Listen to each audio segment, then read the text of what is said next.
Are you ready for us to recommence? I am. So thank you. Okay. Then- So now we're going to talk about, the time, if there's any additional new board directed goals. So, high level, remember, we're on the dance floor, you're on the balcony, and then we'll do the dance down here once you tell us what kind of dance you want, is how I like to say it. Okay, so engage community. So, these are the recommended actions we have. So we're asking is, do you have anything high level to add to this? So what we did in the last, couple of years is we developed a process for public to communicate with the district regarding park and facility issues. That's our QR codes you see everywhere. Develop a communication marketing plan for high profile, high traffic areas of the district. Continue to collaborate efforts with the village of Glencoe. We do with all of our community partners, the school district, the village, the library, and family services. Design a structured community outreach process for the 10-year capital improvement plan, so our CIP. Conduct a comprehensive review of program description titles to encourage inclusivity. We do that and we continue to do that for our programs. Evaluate alternative methods for capturing program satisfaction, interest testimonials from internal and external customers. We do surveys for almost every single one of our programs now and our facilities. Develop a quarterly podcast video, the history or happenings of the Glencoe Park District. This is a work in progress. We've done a few, but someone had to take priorities over others. So you won't see progress on all of these because it's a long range plan. Incorporate additional signage at Glencoe Beach for informational, educational purposes. Evaluate the merits of adding historical markers at or in areas of historical significance within the district. That came up with, for example, Ferris Bueller movie where he was on the Overlook, and other areas throughout the district. We have a lot of them. Evaluate the merits of adding I did that one already. Complete the Illinois Distinguished Accreditation. We did for the second time, and we will keep on that role for every 6 years. Pursue CAPRA accreditation. We are in the middle of that now. Very intensive undertaking. So we hope to be evaluated in Spring next year. next spring. So it's What is CAPRA? Sorry. that's the national accreditation. So Illinois' distinguished accreditation is for only Illinois. This is for nationwide. And what does that do for us, or what does that mean? I think it gives us more credibility within the community. I think only 1%.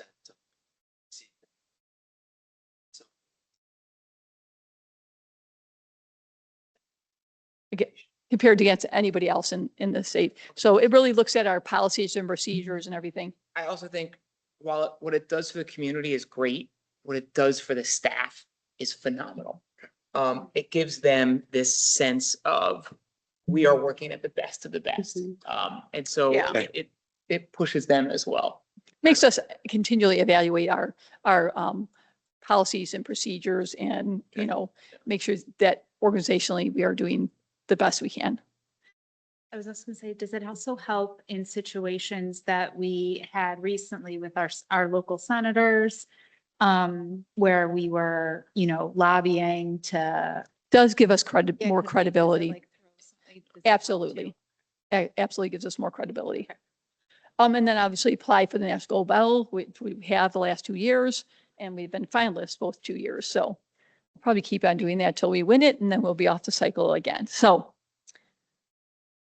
This is gonna sound weird. Can we go back to that list really quick? absolutely.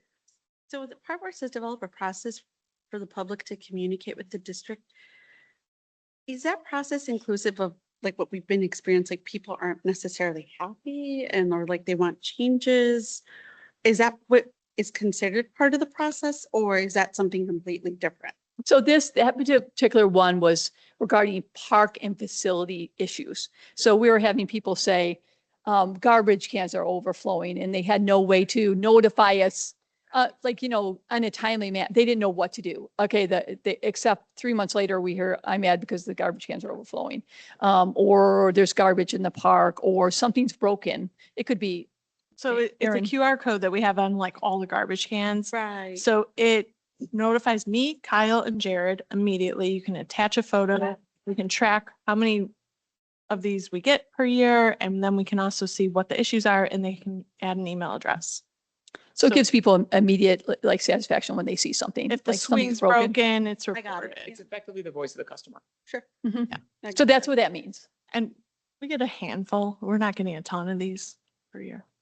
We're still communicate, like every chance we get, we say, oh, you can notify us through like the QR code.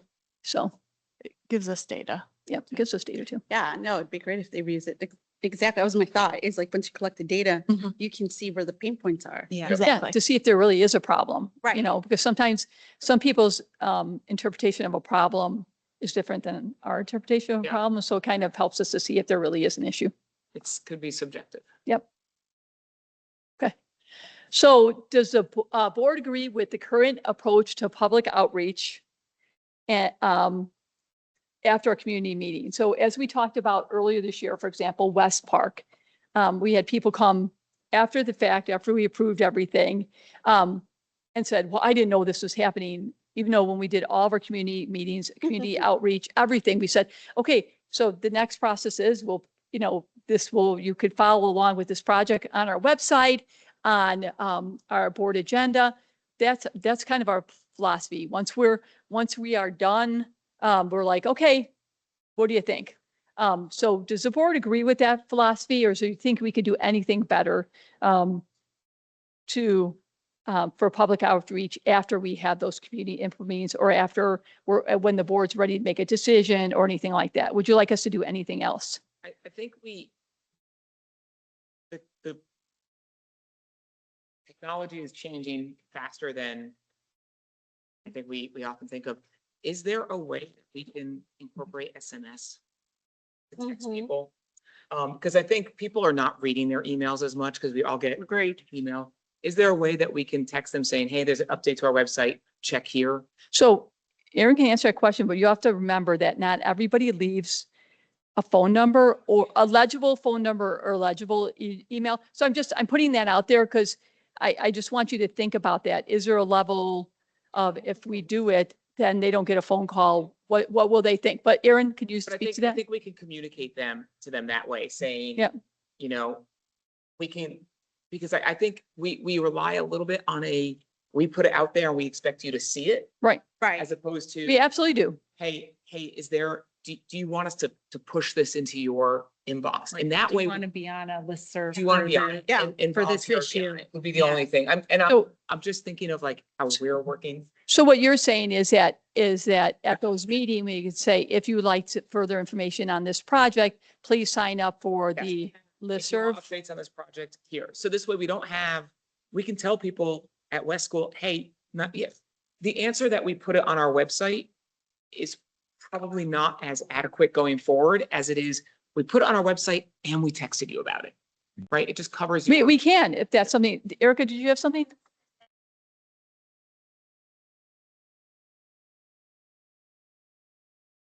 But that's not a community, I was at gonna a say. community input meeting too. Advertise. That's fair. But we can certainly explore different ways to advertise that. Maybe in the meeting, we vocally say, if you want to be included on a listserv to get notifications of what we're doing, Yeah. as the process moves along, make sure to put your email. Yep. So we can absolutely come up with solutions. Yeah. So our question to you is, from what I'm hearing right now, is that, yes, you would like us to do a better job communicating to the community once we start after the community meeting. So let them know, okay, the board's going to be discussing it at this meeting. Yeah. They passed this one. You want us to do a better job of trying to get that out to the public. I think that's the right way to put it. What tools can we Tools, yeah. use to notify individuals? I'm not going to prescribe whether it's SMS or email or Yep. phone calls or Right. knocks on doors. How can we ensure, because you call it outreach after a community meeting. I don't know if what we do really is outreach. What I think we do is publicize.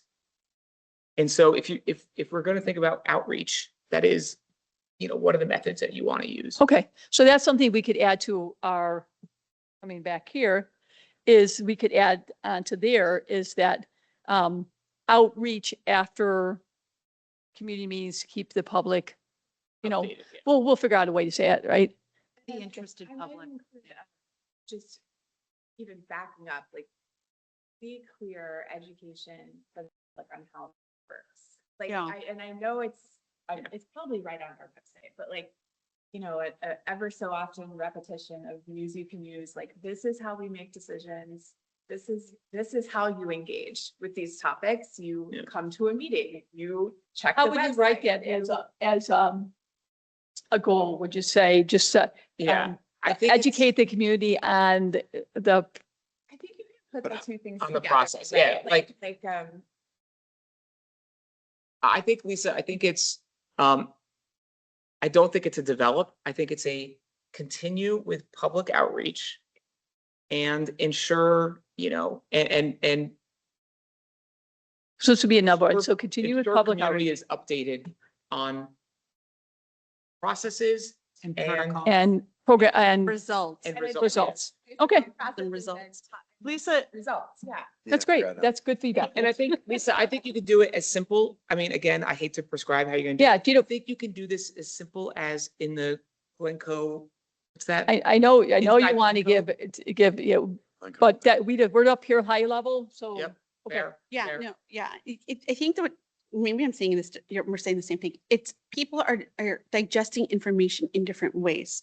So as we're thinking of how people digest information, how are we ensuring we're activating that process of how information's getting to people? In different so that ways. We have, every time these meetings come up or there's community, we're activating all those channels. Yep. Yep. Okay. Is that give enough direction, Aaron? Yep. Okay. Yeah. Yeah. What was that? Make civic engagement easy. There you go. I like that. Civic That's really good. engagement. Ooh, I like Okay. that. Is there any other board actions that you see that could be added besides that one? To this one? Oh, this looks great. Thank Okay. you. you can skip the next two. That was just to educate you if you need to be educated, but you're already educated, so. Okay, the next one is, so our strategic plan will end in what, 2 years? So is there an appetite to do a community-wide statistically valid survey in 2.5 years? So what is there a cost? I'm There is assuming? absolutely a cost, and we can come back with that goes. It's not cheap. It's usually between 10 and 15,000, Okay. maybe a little bit more. Because if cost wasn't an issue, I would say yes, just because we do seem to have a lot of new, especially we're gonna have that like 30 new homes or whatever, you know, I think that we've Right. had since COVID, a big inflow, even since the Yep. tail end of COVID. But there is the cost associated. Yeah, and I would say we should do it statistically. Yeah. accurate. It shouldn't just send something out because then people figure out, oh, I can answer something 5 times and then not the right part. So it's not, I don't remember how much it was last time. We could get that and bring it back to you. It was in the overall cost. So we'd have to go out, you know, for a cross proposal What do and, we do with the results of the survey? oh, that's what helped us plan all of our action steps. Do it.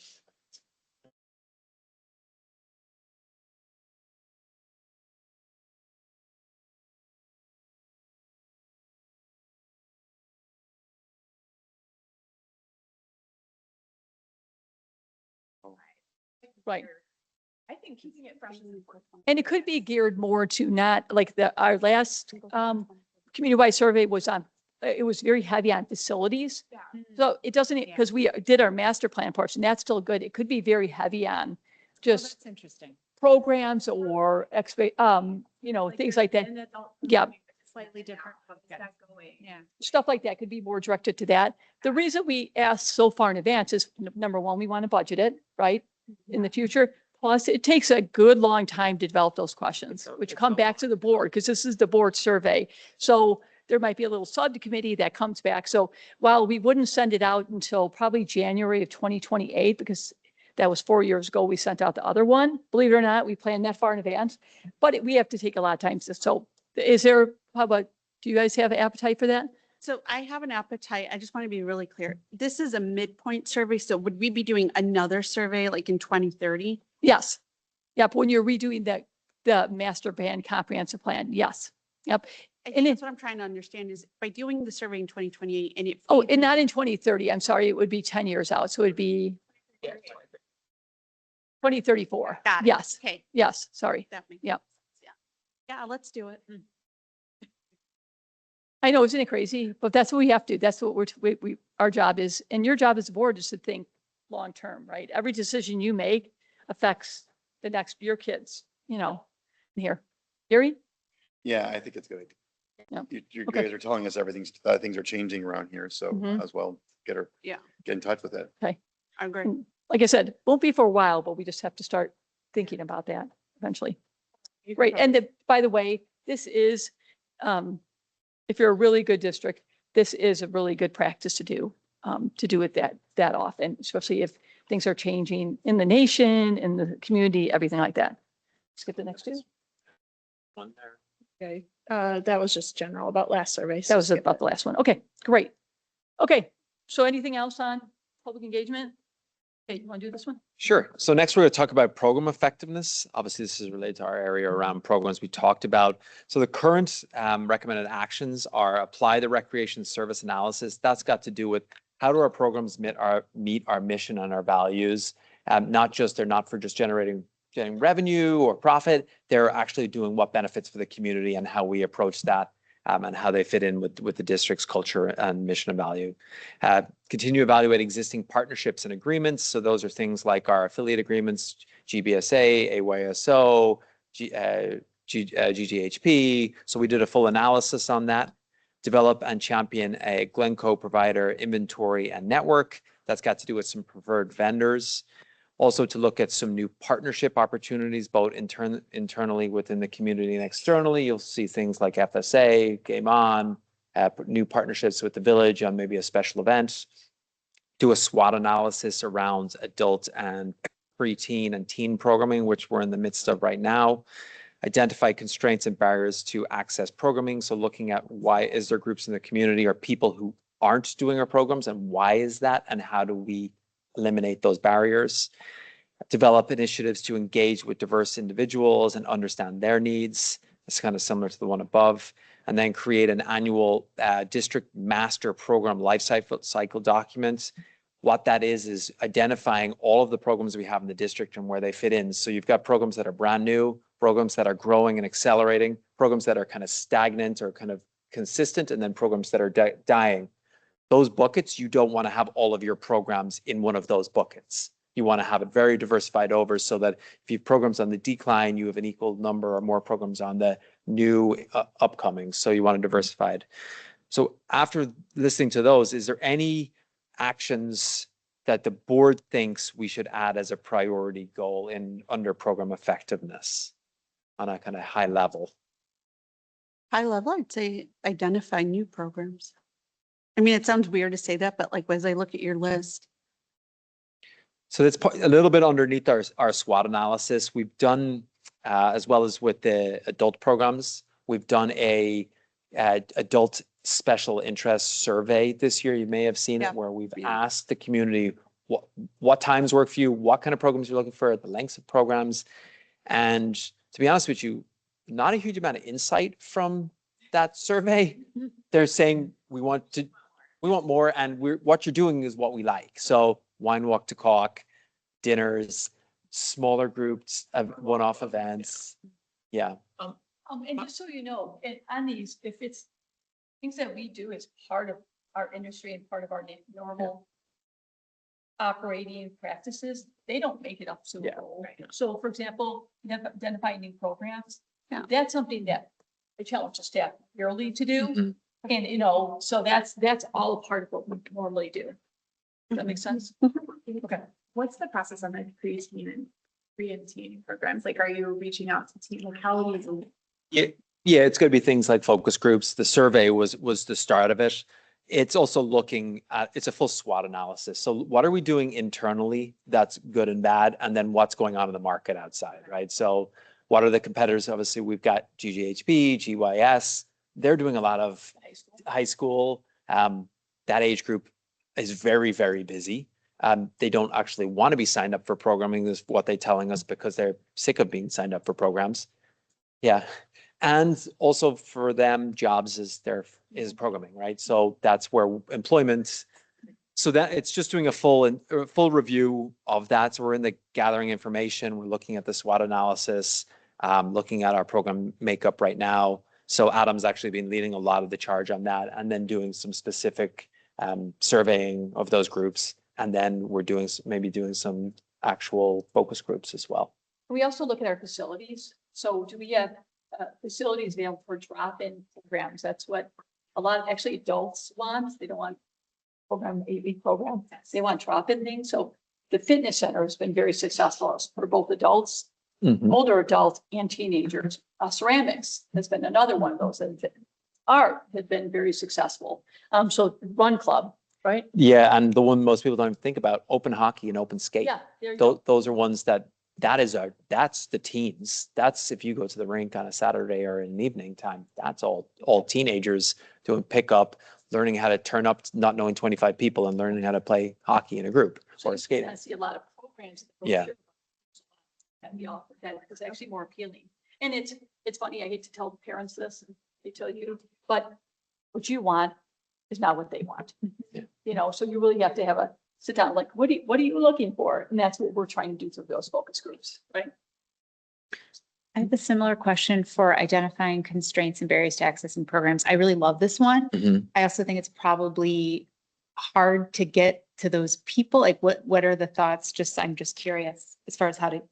It's really hard. Yeah. And that can be physical, it can be emotional. So things like, well, I can't go because there's no ADA access. I don't have the ability because I can't go to that special event because my child has a sensory issue.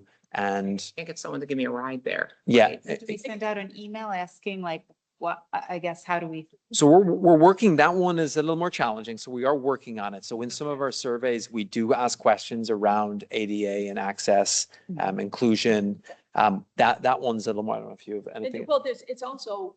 Also maybe Barriers of financial. access, like what if you have I just a want- teen yeah.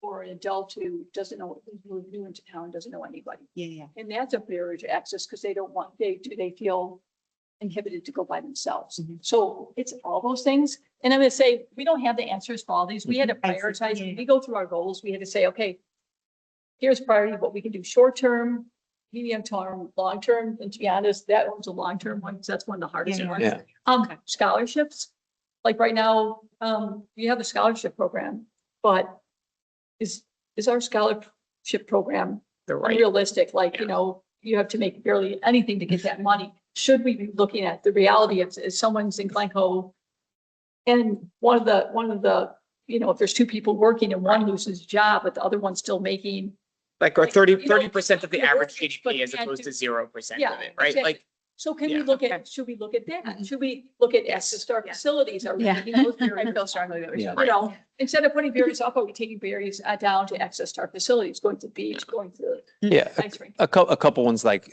when I started at the district, we looked at a golf cart because people were they couldn't go to the beach because they couldn't walk up the hill. So adding a golf cart there. When people move into town, we now have a welcome wagon where we drop that off at their house. They feel, okay, the park district knows who I am. We get them, they sign up. There's a high proportion of them sign up for programming. So that's where it's like reducing those barriers, getting them to sign up for a household so that they can easily sign up for a program, getting them just to sign up. That's normally a big barrier. Yeah, I don't know if it belongs here, but I don't know if it's the right word. So we have the programs where we hire like our local kids, for example, like we're doing with the camp and aquatics and it's a structured program. Does that fall into this category here? Generally, all of our structured programs and unstructured play as well. But I think that, I think what you're asking, go ahead. what you're asking is, does the hiring program, like, does Yeah. the talent acquisition? Yeah, fall that's here? what I'm I trying think to, Talent acquisition falls in here. I think okay. that's one of those things that's a higher up, like, we want to have the best staff Right. possible for this. And I think that's more of a level of service as opposed It's to. a little bit of what I'm saying, but it's also like to credit to the team, they've developed a process and a program specifically to really bring in like camp counselors Like the and the kids CAP. and all of that. And I mean, I think it's something that would be like, is there necessarily a recommended action around it? No, but it'd be really good to see more of those programs. Yeah. Okay. Yeah, we can definitely look at, I think maybe it's underneath the final one of an inclusive But workplace it's- too. Yeah. What she's talking about is the younger programs, like our CIT program. Yep. Is there something during the school year? So we do that in the camp, but do we have anything during the school year? CIT, camp counselors, job opportunities, like I've witnessed, and again, it's a credit to you guys. We're hiring our kids here. We always talk about our kids don't have anything to do, but we're giving them an opportunity to go do something. And I think that's important. And I'd want to continue to support that and make that so that everyone knows this is happening, right? So Yeah. if there's more we could do for that, I think that would be really good. I hear you loud and clear. I'm thinking what we could do is under the SWAT, it's an opportunity. So we could definitely look at that for the preteens and teens. We can look at that as an opportunity for sure. Maybe I think what we're doing is because that's special, it's preteens, so you're right. It can Yeah. go into there, yeah. Yeah, we hear you on That's that. cool. That's something we can look That's at for great. sure. Anything else? We have a couple of just questions for the board related to some things we're dealing with on a daily basis. So obviously, we've already talked about a children's circle. We're seeing some more challenging behaviors, not necessarily related to ADA, but more social, emotional. We have concerns about participant safety and staff safety, and also the time it takes to manage a lot of these challenges. As you know, we updated the discipline policy for early childhood last year too. And we've also transitioned or removed some children during the year too. We want to ensure that this is in line with what the board feels comfortable with, and that line of discipline and behavior management lines up with what the board is currently feeling and is comfortable with us doing that. I am I am. comfortable I with am. that. Yeah. I actually, and I can't find it, but when I was looking at some of these materials, there was something that talked about societal, I don't remember. Anyways, I strongly feel like we need to emphasize within the community, just within the park district, within our schools, a code of conduct. That's just, that's like the golden rule. I mean, I know it's very basic and simple, but I do feel like maybe it's slipping a little bit. And I mean, everyone needs to be treated. We need to treat our staff with respect. Even if you have your own, diagnosis or whatever, let's just say if I have ADHD, that doesn't mean it's okay for me to go and like take somebody else's crayons. I mean, just like very basic, like we don't lie, we don't cheat, we don't steal, we treat people, we talk to them with respect, even if we're upset. And those things take time to learn for kids, but we need to like have that baseline. And I also think we need a baseline of, what's acceptable and what's not as far as tone and what you say as an adult to staff. I'm just very supportive. I am. Yeah. I mean, I think I've mentioned this before. I would like to pressure you to figure out what the community expects here and what we can do here. I think the community is changing fast. I think our kids are changing fast. And I wholeheartedly agree with our transparent approach. But I don't know if we are doing everything that we can do as a daycare provider to meet the needs of the parents. And so So can you? Be a little more. Yeah, I guess I mean, need, I don't need So- more, what gives you that yeah, impression? I mean, this is what we've Lisa and I have discussed this one-on-one, but this is the concept of, do the parents expect? I think the parents do expect, let me say that. I think the parents expect that the services that we provide are going to mimic what is provided in central school or in South School, and they don't. And I don't think they ever will, but I think we need to be transparent about that. I also think we should think about, do we need a social worker on staff? Do we need a child psychologist on staff that can give us credibility? Those are expenses with it. And as the community gets wealthier and wealthier, right now, the cheapest house on the market, according to Realtor.com, because I look for whatever reason, is 1.6 million. I got my house for about a third of that. And so Glencoe has shifted in the past 13 years since I bought my house. It is getting to be a wealthier community. Do we want to provide more services? We don't have to, but do we want to? And that's a question I will leave to you Well, and to figure out if we should and how we would I want fund to it. challenge you on that because some parents think that because their child goes into our Yep. childcare center, that we're raising their children and Yep. they can go like this, right? So is that something that the board also agrees with? Because that would change the whole, how we Yeah. and this program, except I'm being honest, that No, I- also happens at the school district also. Like, nope, I don't want to. When I get home from work, I expect you to have done everything Right. for the nurturing, and that's not the case. We have to work as a team with our parents. And in all aspects, you know, with that, I don't know if, it's appropriate to bring in a child psychologist full-time in our staff because what if, okay, now they're paying for it. Now they expect even more from us. Yeah. But let me hear from you. If you disagree with me, then we look into that. I would love to understand what other daycare, I know there's not a real comparable to our daycare here, but what other larger daycares are doing in that environment? Because I think I don't know if our teachers have the credibility. They probably should, but if they have the credibility with this community in particular to answer the questions that a social worker or psychologist or something like that would answer, because in the schools, in central school, they have those resources. So I'll put it out there, but Actually, I have a lot of thoughts on this one. For all that stuff. For like when they have ADHD and things Or like that. IEP, yeah. IEPs. These, we're not talking about that.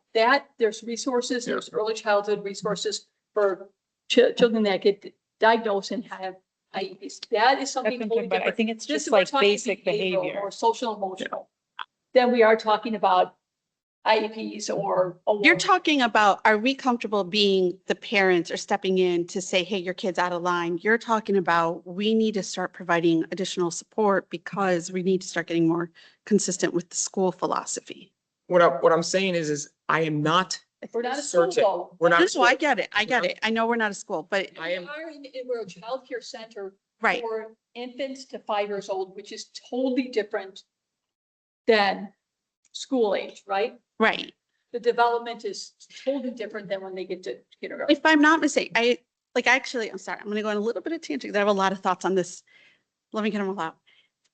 When you're starting to look at social and some of those issues with regards to psychologists or getting IEPs or evaluations and all of that, even at that young of an age, I believe the state of Illinois helps to support some of that. So if somebody needs or can't afford it or whatever the case may be, it doesn't have to Mhm. funnel through the child care program, part one of that. Absolutely. Mhm. And that, if that is not available to our Glencoe community No. for whatever reason. and Those it- are all available. So, yeah. Not talking So, about that. so then separately, I would imagine in this community, if a kid is having any kind of, call it what you want, social, emotional, whatever it is, they're going to be paying for it. Mhm. And to me, once you're going down that process and you get all this information, the question then becomes, what do we do with that information? How does it get incorporated into children's circle?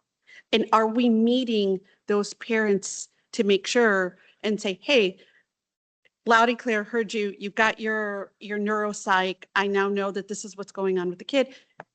A, can you include it? And I don't know the answer to that. B, do we want to? Again, don't know the answer to it. And is that becoming more normal? And my hunch would be it is becoming a little more normal, but I could be very wrong. And I'm only saying that based on what I saw going back over 10 years through, Glencoe School District.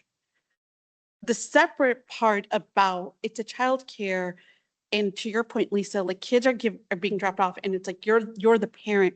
I don't know the answer to that either. And I don't know if we're going to answer that because that's a philosophical question about how people parent. I think the bigger question is, what are the standards that we're going to set? And whatever those standards are, making sure that whoever uses our services understands those are our students, loud and clear. I could be very wrong on this, but I am, if you have not figured it out, passionate about this topic.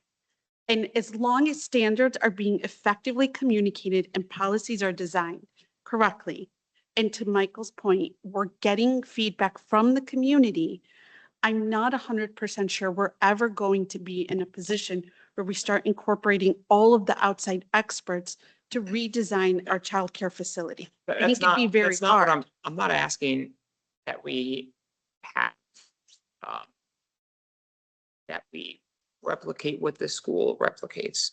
What I'm wondering is, and this is where I think it may be interesting for the parents to say whether they want to pay for this.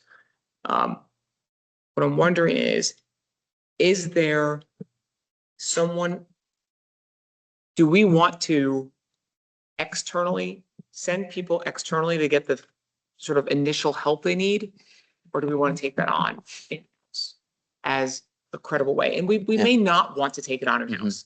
And we may want to take advantage of those programs that are out there, but that's sort of my question, because I'd like to understand what the community wants, what these Children's Circle or ELC, if ELC doesn't exist anymore, what these parents expect from us. Because I think we could tell them what our expectations are. Yeah. We're Glencoe, our expectations may not be theirs. And so we have to, that's what I'm saying. I want to push you to figure out what is their expectation and should we do something about it? I'm not saying we have to do something, but that's the question I want you to ask yourself. I just make a little, just delineate a little bit. So this District 35 does a great job, and they provide resources for anybody who needs related to an IEP or related to developmental delay. The challenge we run, Bobby, what's that? starting at what age? Preschool. It's Preschool, like they do. At 2 years old. They, By law. Yeah. I love you. Yeah, they do. Yes, they do it. Yep. Yeah, where we run into the challenge is the child goes for a screening, so it's great in the screening, or shows concern, and then they go for a full observation. When they go for the full observation, these children don't have developmental delays, but they have behavioral challenges. So they don't actually qualify for any special need. And the parent, Or at. Who's the one, hold on a second, who's the one to state that? The There school. is- The school has an observer. Yep. That states that. so the school does that. So that's fair. Maybe that's what I didn't Yeah. understand. Yeah. It sounds like we can outsource this to the school.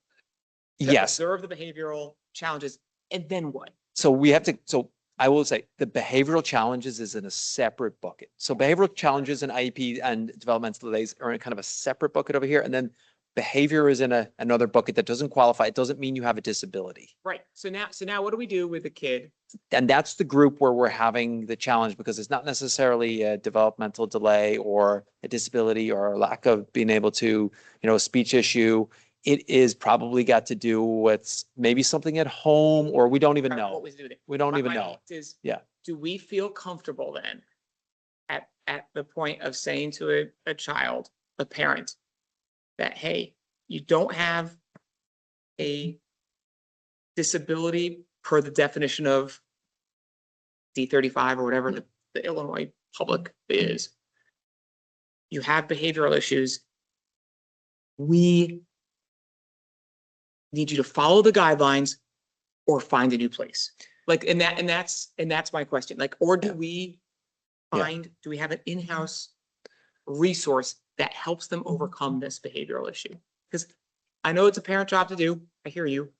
But But does the you- community, Well, I think we See, need the clear communication on whatever the decision is, or Yeah. whatever I do think we need a clear communication. Like, let's say my kids went to Montessori, it was very clearly communicated, like, we're going, it's expected that your kid is going to like clean up after themselves and do X, Y, Z. Like, so I knew, and I liked that. And so I signed them up for that. When they went to the French school, it was actually a very different philosophy, and it was like, we expect X, Y, Z. Mhm. So I think it's really a communication thing, whatever the And we philosophy do, is. and we do that. Yeah. and you do a great job with the comps. And we do, you know.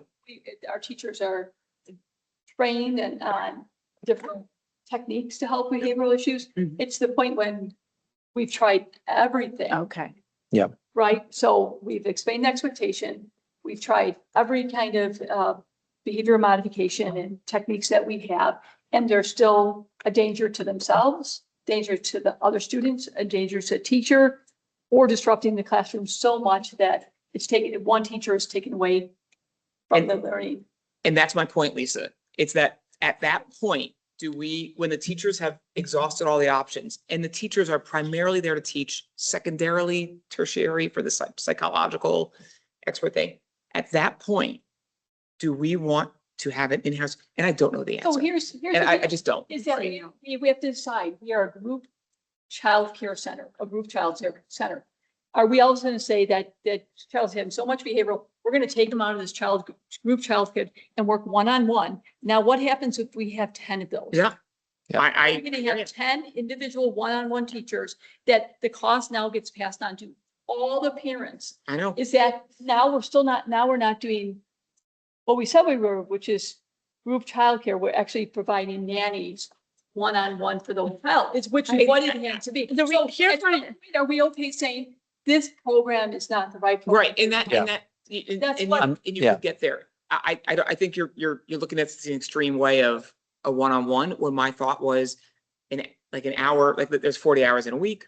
You know, I think an hour or two a think day. that with I these just hear folks. minimizing the problem. I could very well be. I'm not an expert here. Yeah. I'm just asking. for There your is- insight. there is- That it's not a Shut up good now. thing. Done. Yeah. No, Like, but there are programs, like there is one I know in Chicago, in Ravenswood, where they do what you're describing. And like, I could look into it to see, what their philosophy is and like what their model is in terms of social. It is legit a childcare program. It goes, I think, up until the age of 6. I want to say it's called Bear something. I cannot remember the exact name.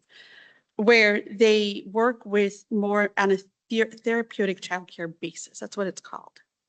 And I think that's what you're describing is, do we want to add that component of it if we know we've got children who I'm might not- need additional support? I'll probably say this for the umpteenth time. I'm not saying, do we want to add it? I'm asking, do the parents want us to add it? Are the parents willing to pay for it? But it's And the also- answer could be no. The answer is, we are, regardless of French school or Montessori or this, we are a public entity. Right. And so we don't have to abide by what D35 does, but people look at us differently. So I've Do said you my see piece, parents? figure it out, but like, I will That's- say, my guess is that the parents who have the children with the behavior issues will say, yes, I want you to do that. And then there'll be the parents of the kids who don't, who will say, I'm not signing up for that park district child club I don't program wanna because I don't want to Right. pay for that. I think that, and that's a hard thing you're not going to see that. I They're mean, just we're, gonna we're- I quietly mean, go sign we're somewhere simply, I mean, I want to answer for you guys. We're a public agency. We're not a private agency. We are, I think we try to get a broad swath of things that we can do and do it well.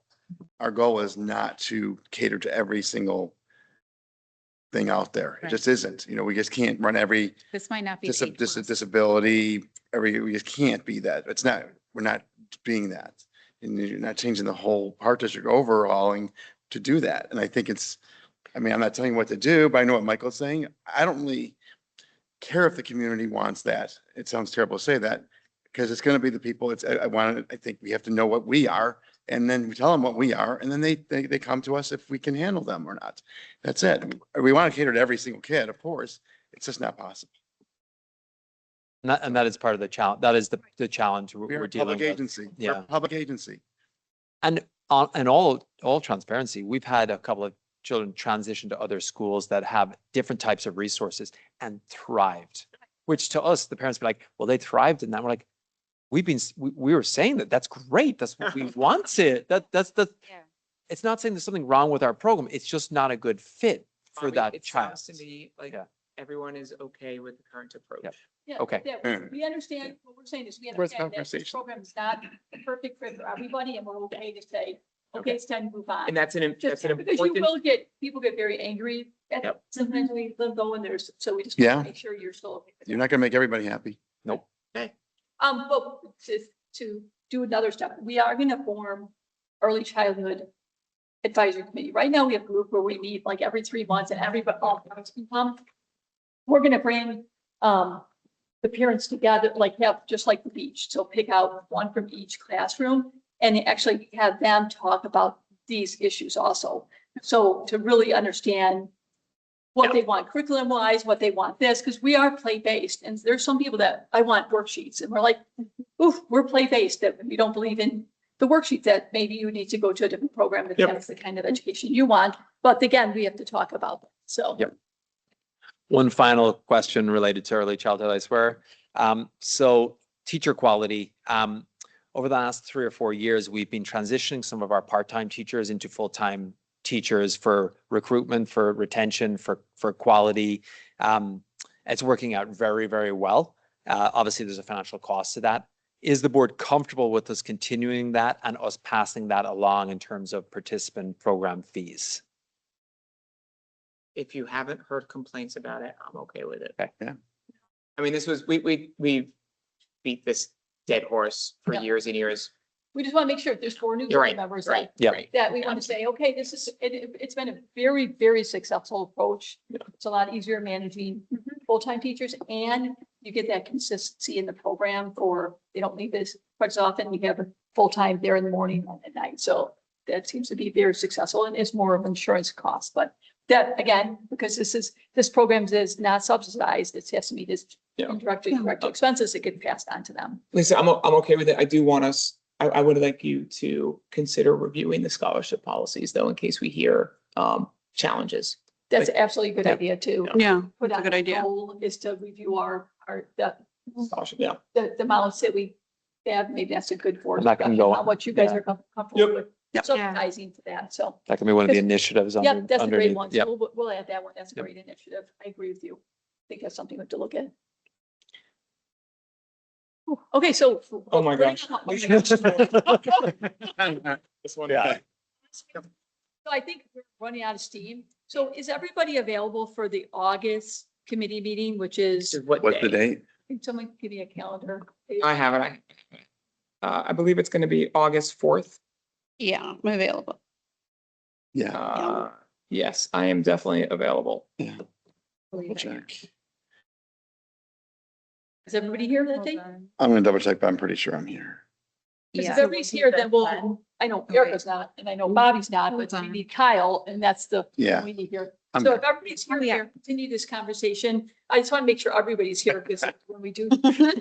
It's the 4th, right? A little bit. Oh, Yeah, Okay. yeah. John's bumming. because sometimes August. Again, is a I'm very done. Wants to big- dig deeper into this, I right? want to make sure everybody's here. If not, we're not going to keep on going today. We would just table, we would cancel the August committee and move it to talk about this in September. But if everybody's getting here in August, that'd be great if we could just.